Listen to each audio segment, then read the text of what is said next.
اور یہی بات جواہر الفقہ میں مفتی محمد شفیع رحمہ اللہ نے اپنی جواہر الفقہ میں بھی یہ بات لکھی ہے کہ اگر ایک انسان ایک بات کہیں اور اس بات کو دیکھا جائے تو 99% اس میں کفر کا احتمال ہے اور 1% اسلام کا احتمال ہے، تب مفتی کو چاہیے کہ اس بندے کے حوالے سے یہ فتویٰ صادر کرے کہ یہ بندہ مسلمان ہے، اور کفر کا فتویٰ لگانے سے مفتی کو چاہیے کہ وہ اجتناب کرے۔ تو پھر دیکھنا چاہیے کہ وہ گستاخی پر قائم ہے، وہ گستاخی کرنے پر راضی ہے یا وہ نادانی میں گستاخی کر چکا ہے۔ حتیٰ ہمارے اکابرین خصوصاً شاہ انور شاہ کشمیری رضی اللہ عنہ اور علی بن سلطان محمد القاری الحروی الحنفی رحمہ اللہ، ان کے شرف قول اکبر کو دیکھا جائے تو آپ یہ سمجھ جائیں گے کہ بھائی یا اکفار الملحدین کو آپ مطالعہ کریں، یہاں تک لکھا گیا ہے کہ اگر کوئی انسان کفر کی بات کرے یا کوئی انسان کفر کا ایک فعل اور کام کرے، لیکن اس فعل اور بات کرنے والے انسان کو یہ پتہ نہ ہو کہ میں جو کر رہا ہوں یہ کفر ہے یا نہیں،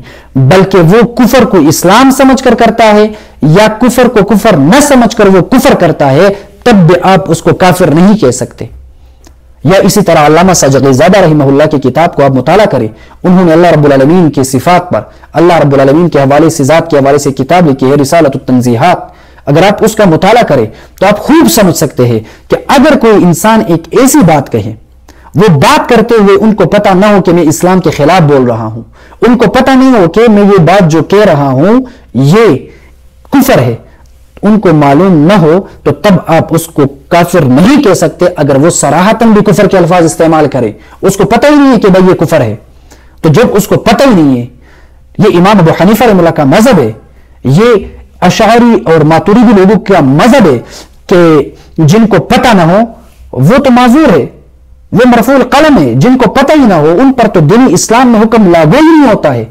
اور رسول اللہ صلی اللہ علیہ وسلم کی احادیث اور نصوص سے یہ بات ثابت ہو چکی ہے کہ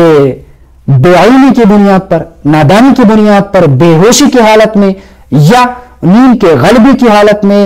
اگر کوئی انسان جان بوجھ کر نہیں بلکہ غلطی کی بنیاد پر کفر کا کلمہ بھی اختیار کرے، تب بھی وہ کافر نہیں ہو سکتا، بلکہ امام ابو حنیفہ رحمہ اللہ کا مسلک اور مذہب یہ ہے۔ علامہ شاہ انور شاہ کشمیری رضی اللہ عنہ نے اپنی کتابوں میں نقل کیا ہے، یا انوار الباری میں بھی یہ بات موجود ہے، اسی طرح ان کی دیگر کتابوں کو بھی آپ دیکھ سکتے ہیں، اکفار الملحدین کو بھی، اسی طرح امام ملا القاری جو ہے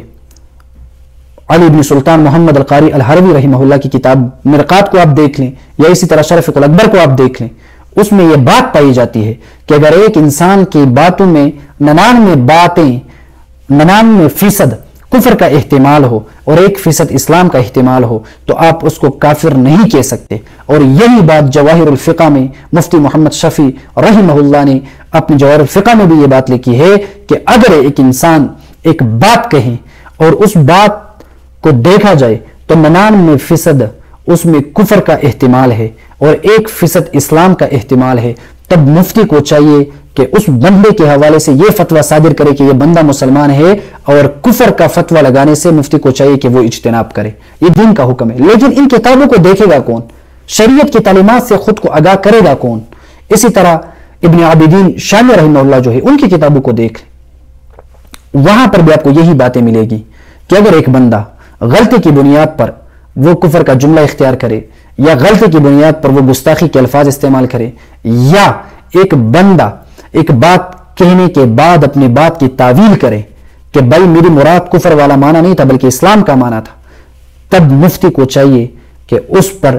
مسلمان ہونے کا فتویٰ دے اور کفر کا فتویٰ نہ دے۔ یہ دین کی تعلیمات ہے، یہ فقہ حنفی کی تعلیمات ہے۔ اگر اس کے خلاف اگر کوئی انسان فتویٰ صادر کرتا ہے تو وہ ان کا ذاتی فتویٰ ہوگا، وہ دینی اسلام کا فتویٰ نہیں ہوگا، وہ مذہبی حنفی کا فتویٰ نہیں ہوگا، بلکہ مذاہب اربعہ، چاروں مذاہب میں سے کسی ایک مذہب کا بھی فتویٰ نہیں ہوگا، بلکہ یہ انسان کا ذاتی فتویٰ ہوگا، اور ذاتی فتویٰ کی بنیاد پر کسی پر مجرم اور گستاخ ہونے کا حکم لگانے یہ دین اسلام کے سراسر خلاف ہے۔